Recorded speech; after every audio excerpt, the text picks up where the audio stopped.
মান আমিলা বিমা আলিমা ওয়ারাসাহুল্লাহু ইলমা মা লাম ইয়ালাম।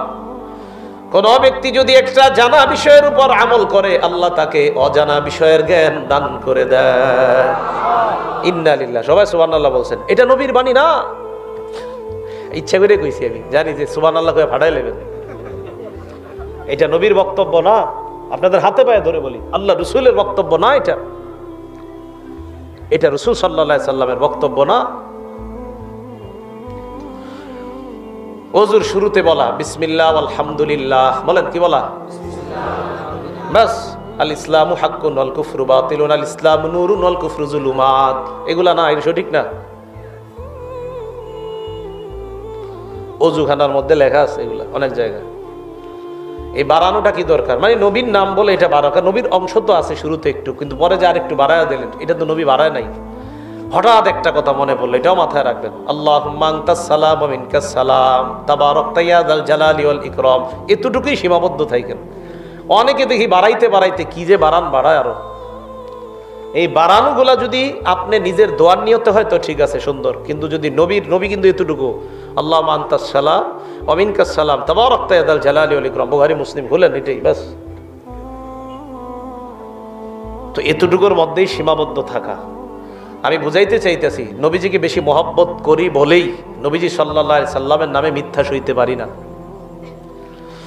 সুলাইমান নবী আল্লাহর কাছে বললেন, আল্লাহ, আমি তোমার সব মাখলুককে একদিন মেহমানদারি করতে চাই। সুলাইমান নবীকে আল্লাহ পারমিশন দিতে দেওয়ার পর জিনের মাধ্যমে, বিভিন্ন শক্তিশালী প্রাণীর মাধ্যমে খানা জমা করলেন। করার পর প্রাণীদেরকে এবার আল্লাহর কাছে বললেন, আল্লাহ প্রাণী পাঠান খাওয়ার জন্য। বিশাল বড় এক প্রাণী আইসা এক লোকমায় সব খায় ফেলছে। কি করে ফেলছে? খাওয়ার পরে ওই প্রাণী কয়, ওই সুলাইমান নবী খানা কই, আর আমার তো পেট ভরে না। কয় মানে কি? আমার আল্লাহ তো আমারে ডেলি যা দরকার আমাকে তা খাওয়ায়। সুবহানাল্লাহ। হ্যাঁ, না সুবহানাল্লাহ না, এটা মিথ্যা কথা। এই যে বর্ণনাটি বললাম, এটি বানানো গল্প। বলেন কি গল্প? এই গল্পের কোনো ভিত্তি নেই, এই গল্পের কোনো ভিত্তি নেই, কোনো ভিত্তি নেই। হ্যাঁ, আমি তাকিদ করেই বলছি, এই গল্পের কোনো ভিত্তি নেই। ভিত্তি থাকলে আমার জানায় না, আমি পরবর্তী কোনো মাহফিলে বলে দিই। আমি ওভার কনফিডেন্স নিয়ে বলছি, এই গল্পের কোনো ভিত্তি নেই। এটা জাল, এটা বানোয়াট গল্প, এটার কোনো ভিত্তি নেই। তাহলে অনেক শুনছেন, অনেক সুবহানাল্লাহ বলছেন জীবনে, তাহলে এই যে গল্পটি বললাম, এটা কি সঠিক না ভুল? সঠিক। কি সঠিক? হলো 12 নম্বর পারার শুরু আয়াতটা বললেই তো হয়, ওয়া মা মিন দাব্বাতিন ফিল আরদি ইল্লা আলাল্লাহি রিজকুহা। এই পৃথিবীতে যত প্রাণী আছে, যার যা লাগে সব প্রাণীর রিজিকের ব্যবস্থা কে করেন? আল্লাহ। বাস, খালাস। তো এইটা বলা কি দরকার? যে আর সুলাইমান নবী বা এমন প্রশ্ন আল্লাহরে করবে কেন, আল্লাহ আপনি পাঠান? এটা একজন নবী এরকম কথা আল্লাহকে বলতে পারে না। এটা একজন নবীর নামে মিথ্যা কথা। আল্লাহ আমাদের সকলকে সমাজে ছড়িয়ে থাকা এই মিথ্যাগুলা থেকে যেন বেঁচে থাকতে পারি, আল্লাহ তৌফিক দান করেন। দেয়ালে আরেকটা লেখা আছে, মিদাদুল উলামা আফজালু মিন দামিশ শুহাদা। বিদ্যানের কলমের কালি শহীদের রক্তের চেয়ে দামি। নাউজুবিল্লাহ বলেন। বিদ্যানের কলমের কালি অনেক দাম, শহীদের রক্তের চেয়ে দামি, এই কথা বইলা নিচে লেখা আল হাদিস, এটা মিথ্যা কথা। বিদ্যানের কলমের কালি শহীদের রক্তের চেয়ে দামি, এই কথা বলা এটা সঠিক না। পানি পানি, এটা জাল বর্ণনা।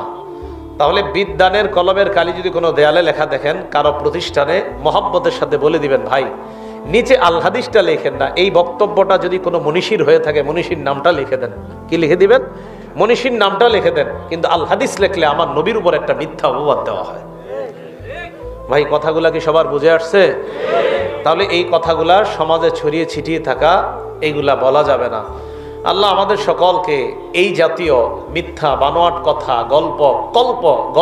গল্প কাহিনী বলা শোনা থেকে আল্লাহ বেঁচে থাকার তৌফিক দান করেন।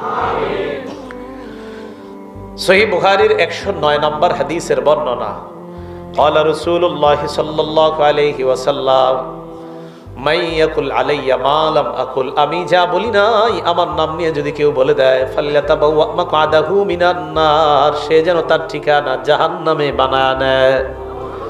পায়ে ধরি, পায়ে ধরি। নবী যা বলে নাই তা নবীর নামে বললেন না।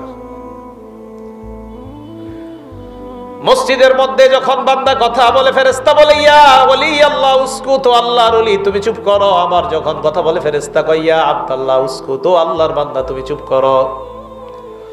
আবার যখন কথা বলে ফেরেশতা বলে ইয়া আদু আল্লাহ উসকুত, আল্লাহর শত্রু তুই চুপ কর। শুনতে কত চটকদার, কত সুন্দর লাগে। আর বলা হয় নবী নাকি এটা বলছে। কোন জায়গায় কইছে না? হ্যাঁ, কোন জায়গায় বলছে না? তাহলে এই কথাটিও সঠিক নয়। কেউ যদি কোথাও বলে মহব্বতের সাথে মায়া করে এক কাপ চা পান করায় বলবেন ভাই যে বর্ণনাটি আপনি বলেছেন এটা সঠিক না, এটা আর বলবেন না, এটা আমার নবীর নামে চালিয়ে দিবেন না। মনে থাকবে তো ইনশাল্লাহ? তাহলে আজকে আমাদের মূল শিক্ষা হলো ভালোবাসা, মহব্বত। এই মহব্বতে আমরা সব করব, যে মহব্বতের সাথে আমরা বুঝিয়ে দিব। আল্লাহ তৌফিক দান করেন।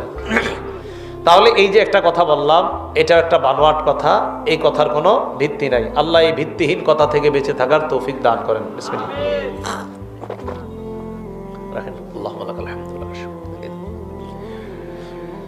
উহুদের ময়দানে আল্লাহ নবী দান্দান মুবারক শহীদ হয়েছে। নবীজির শরীর থেকে রক্ত ঝরেছে উহুদের ময়দানে। এই কথা শুইনা উয়াইস আল কারনি নামক এক ব্যক্তি তার একটা দাঁত ভাঙছে। ভাঙার পর চিন্তা করে নবী কোন দাঁতটা ভাঙছে, আর একটা দাঁত ভাঙছে। চিন্তা করে আমার নবী এত মহাব্বতের, চিন্তা করে কোন দাঁতটা ভাঙছে আর একটা ভাঙছে। ওই জামানায় তো মোবাইল নাই, ভাঙতে ভাঙতে সব ভেঙে ফেলছে। আহারে নবীর কি পরিমাণ মহাব্বত! ঠিক না? কি হ্যাঁ, এখন বুঝা ফেলতেছে মাশাআল্লাহ সবাই। এই তো আমি চাইতেছি আপনাদের এই মানসিকতা তৈরি হোক। এটা একটা মিথ্যা ঘটনা, হ্যাঁ মিথ্যা কথা। ওয়াইস কুরনি যদি দাঁত ভাঙা সঠিক হয়, তাহলে মুহররমের 10 তারিখে হুসাইন রাদিয়াল্লাহু তাআলা আনহুর কেন্দ্র করে যারা মাতম করে শরীর রক্তাক্ত করে, তো এটাও তো জায়েজ হয়ে যাবে, ঠিক না? এটাও তো জায়েজ হয়ে যাবে, নাউজুবিল্লাহ। অথচ চিন্তা করছেন? তাহলে ওয়াইস আল কর্নির এই ঘটনা শুনে আপনারা অনেক কাঁদছেন, বিভিন্ন মাদ্রাসার জন্য 50-1 লক্ষ টাকাও দিয়েছেন কান্দা। কিন্তু আমি যে এতক্ষণ শুদ্ধ শুদ্ধ অনেকগুলো কথা বলছি, আমি যদি বলি এই মাদ্রাসাটার জন্য 5,000 টাকা দেন, দিবেন না, কারণ আমি তো শুদ্ধ কথা বলছি। আর আমাদের পাবলিকও এমন, শয়তান অশুদ্ধ কথায় চোখের পানি আনায় 1 লাখ। হ্যাঁ, তাহলে ওয়াইস আল কর্নির নামে যে উনি যে দাঁত ভাঙার ঘটনাটা বলেন, এটা কি সঠিক না ভুল? এই বিষয়টা অন্যকে আমরা কি রাগ করে বুঝাবো না মহব্বতের সাথে? যে এই ঘটনাটা কি নয়, সঠিক নয়। আল্লাহ নবী যখন ওয়াইস আল কর্নির কথা শুনলেন, শোনার পর আল্লাহ নবী খুশি হইয়া আলী আর উমরের মাধ্যমে জুব্বা পাঠায়া দিস। নাউজুবিল্লাহ বলেন। এটাও মিথ্যা কথা। কি কথা?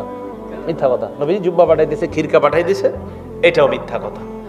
তাহলে এই মিথ্যা বর্ণনা যে ওয়াইস আল কর্নির জন্য নবী জুব্বা পাঠাইছে আর ওয়াইস আল কর্নি নবীর কথা শুই না দাঁত ভেঙে ফেলছে, এই কথাগুলো কি সঠিক না ভুল? তাহলে এই ভুল কথাগুলো থেকে আমরা বেঁচে থাকতে হবে। সহিহ বুখারীর 110 নম্বর হাদিস, ক্বালা রাসূলুল্লাহ সাল্লাল্লাহু আলাইহি ওয়াসাল্লাম, নবীজি বলেন, মান কাযাবা আলাইয়া মুতাআম্মিদান ফাল্যাতাবাওয়া মাকআদাহু মিনান নার। যে ব্যক্তি ইচ্ছাকৃতভাবে মিথ্যা কথা বলে আমার নামে, ওই ব্যক্তি তার ঠিকানা জাহান্নামে বানায় নেয়। বুখারীর 1291 নম্বর হাদিসের বর্ণনা, আল্লাহ নবী বলেন, ইন্না কাযিবান আলাইয়া লাইসা কাযিবিন আলা আহাদ। শোনো শোনো, আমার নামে মিথ্যা বলা আর তোমাদের কারো নামে মিথ্যা বলা এক কথা না। তোমাদের নামে মিথ্যা বলা অপরাধ, আমার নামে মিথ্যা বলা এটা আরো ভয়ঙ্কর অপরাধ। সবার নামে মিথ্যা বলাই অপরাধ, কিন্তু আমার নামে বলাটা এটা আরো ভয়ঙ্কর অপরাধ। আকবারুল কাবাইর, সবচাইতে বড় কবিরা গুনাহ। বলেন সবচাইতে বড়? আল্লাহর নামে মিথ্যা কথা, এটা হলো সবচাইতে বড় জুলুম। বলেন আল্লাহর নামে মিথ্যা কথা সবচাইতে বড় জুলুমের একটা হলো কার নামে মিথ্যা বলা? জোরে বলেন। আর দলিল দিমু তো আমি, ফামান আযলামু মিম্মান কাযাবা আলাল্লাহ। ওই ব্যক্তির চেয়ে বড় জালেম কে, যেই ব্যক্তি আল্লাহর নামে মিথ্যা কথা বলে। 24 নম্বর পারা, শুরু পৃষ্ঠা, একদম শুরুর আয়াত কইলা পড়েন, বাংলা অনুবাদ দেখে নেন। ওই ব্যক্তির চেয়ে বড় জালেম আর কে, যে ব্যক্তি কার নামে মিথ্যা কথা বলে? আল্লাহর নামে। তাহলে আল্লাহর নামেও মিথ্যা কথা বলা যাবে না। আল্লাহ পাক রব্বুল আলামিন নাকি বলছে, কুনতু কানজান মাখফিয়ান, আমি ছিলাম গোপন ভান্ডার, গুপ্ত ভান্ডার। ফা আহবাবতু আন উরাফা, আমি আমাকে চাইলাম আমার পরিচয় যেন হয়। ফা খালাকতুল খালকা, তাই আমি মানুষ বানাইলাম। আমি আমার পরিচয় দেওয়ার জন্য মানুষ বানাইলাম। আগে আমি অপরিচিত ছিলাম। নাউজুবিল্লাহ বলেন। এটা নাকি আল্লাহ কইছে? এটা আল্লাহর নামে মিথ্যা কথা। বলেন এটা কার নামে মিথ্যা কথা? হ্যাঁ, এটা আল্লাহর নামে মিথ্যা কথা, এটা আল্লাহ বলে নাই। লাউলা কালামা খালাকতুল আফলাক, নবী আপনি যদি না হইতেন আমি কুল কায়নাতের কিছু বানাইতাম না। কথাটি সঠিক নয়। নবী আপনি না হইলে কিছুই বানাইতাম না, বলেন কথাটি কি নয়?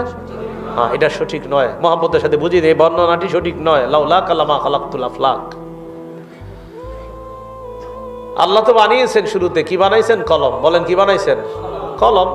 আবু দাউদ শরীফের 4700 নাম্বার হাদিস। এটার এগেইনস্টে আবার অনেকে বলে